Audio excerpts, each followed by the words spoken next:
Morning చెప్పా మీకు ఉప శాసనసభాపతిగా రఘురామరాజు గారు ఎన్నికైన సంగతి మీ అందరికీ తెలుసు.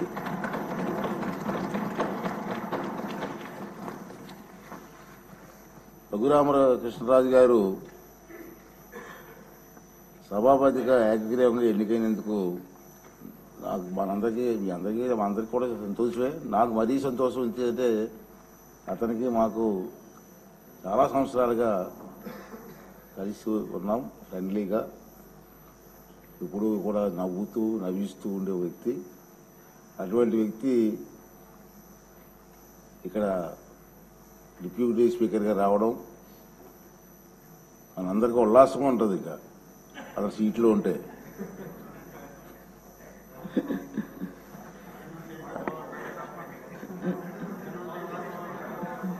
రఘురామకృష్ణరాజు గారు నాకు చిరకాల మిత్రులని చెప్పాను నేను. రాజుగారు 14th మే 62 నాడు సంవత్సరంలో విజయవాడలోనే జన్మించారు. ఇక్కడే వీరు సూనారాయణ రాజు గారు అన్నపూర్ణ దంపతులకు జన్మించారు. వీరు మా విశాఖపట్నం ఆంధ్ర యూనివర్సిటీలో చదువుకున్నారు. పోస్ట్ గ్రాడ్యుయేట్ పట్టా పొందారు. అలాగే ప్రముఖ పారిశ్రామికవేత్త, మీ అందరికీ తెలిసిన విషయం, కొత్త ఏం కాదు. వేల మందికి ఉద్యోగ అవకాశాలు కూడా పారిశ్రామికవేత్తగా కల్పించిన వ్యక్తి. తర్వాత వీరి తాతగారు అయినటువంటి జిఎస్ రాజు గారు ఆంధ్రప్రదేశ్ శాసన మండలికి డిప్యూటీ చైర్మన్గా పనిచేశారు. తొలి ఫస్ట్ డిప్యూటీ చైర్మన్ గా తాతగారు పనిచేశారు. అంటే కొత్తగా రాజకీయాలు అవి కాదు, ఫస్ట్ నుంచి కూడా. వీరు చాలా ప్రదేశాల్లో, అంటే మేము ఎక్కువ కాలం నుంచి కలిసి ఉంటున్నాం కాబట్టి తెలుసు నాకు. ఈ ప్రాంతం ఆ ప్రాంతంలో లేదు, ఎక్కడ హెల్త్ క్యాంప్స్ కానివ్వండి, బ్లడ్ డొనేషన్ క్యాంప్స్ కానివ్వండి, ఐ క్యాంప్స్ కానివ్వండి, వారి చేతి మీద ఎన్నో కార్యక్రమాలు చేశారు. ఎవరైనా కార్యక్రమాలు చేస్తున్నప్పుడు కూడా వారికి సంబంధం లేకపోయినా అతను ఇన్వాల్వ్ అయ్యి ఆ కార్యక్రమాలు విజయవంతం చేయడం కోసం కూడా ప్రయత్నం చేసే సందర్భాలు నాకు తెలుసు. నేను ఎందుకు చెప్తానంటే అటువంటి స్వభావం కలిగిన వ్యక్తులని. తర్వాత రాజకీయాలు కూడా కొత్త ఏం కాదు. 2019 సంవత్సరంలో నరసాపురం లోక్సభ నియోజకవర్గం నుంచి మొదటిసారిగా లోక్సభ సభ్యులుగా ఎన్నికయ్యారు. ఆ విషయం కూడా మీ అందరికి తెలిసిందే. అతన్ని ప్రత్యేకంగా పరిచయం చేయవలసిన లేదు. గత 5 సంవత్సరాలు టీవీలో చూస్తూ ఉన్నాం కదా మనం. ప్రత్యేకంగా పరిచయం చేయవలసిన వ్యక్తి ఏం కాదు. ఈ రాష్ట్రంలో మారుమూల గ్రామాల గురించి అడిగినా రాజుగారి గురించి చెప్పే పరిస్థితి ఉంది. అది ఏ ప్రోగ్రాం అండి?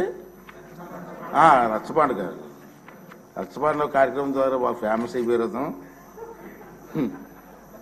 తర్వాత వీరు పలు లోక్సభ స్టాండింగ్ కమిటీల్లో సభ్యులుగా ఉన్నారు.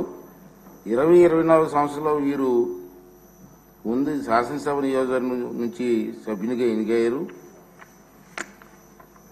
చంద్రబాబు నాయుడు గారి ఆశీస్సులతో మొన్న ఎన్నికలు గెలవడం జరిగింది. మరి ఇదే విధంగా చెప్పాను, రచ్చబండ మరియు ఇతర కార్యక్రమాల ద్వారా సామాన్య ప్రజలకు కూడా బాగా పరిచయమైన వ్యక్తి. అటువంటి వ్యక్తి ఇక్కడ డిప్యూటీ స్పీకర్గా పనిచేయడం మనందరికీ కూడా ఆనందదాయకం. మరి చంద్రబాబు నాయుడు గారి ఆశీస్సులతో రాజుగారు ఇంకా బ్రహ్మాండంగా పనిచేసి చిరస్థాయిగా మీ పేరుండిపోయే విధంగా పనిచేసే అవకాశాన్ని భగవంతుడు మీకు ఇవ్వాలని చెప్పి మనస్ఫూర్తి కోరుకుంటూ మీకు శుభాకాంక్షలు తెలియజేస్తున్నాను సార్.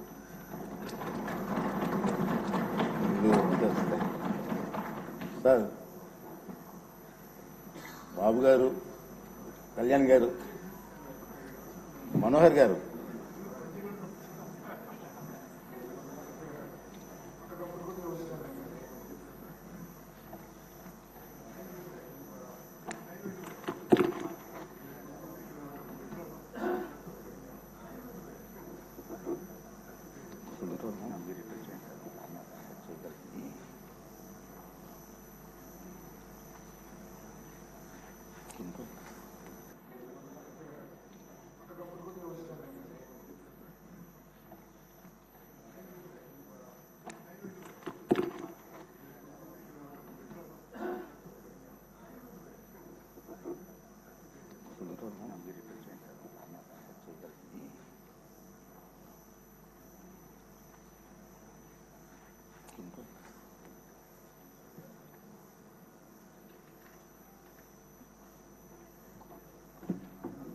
ధన్యవాదాలు.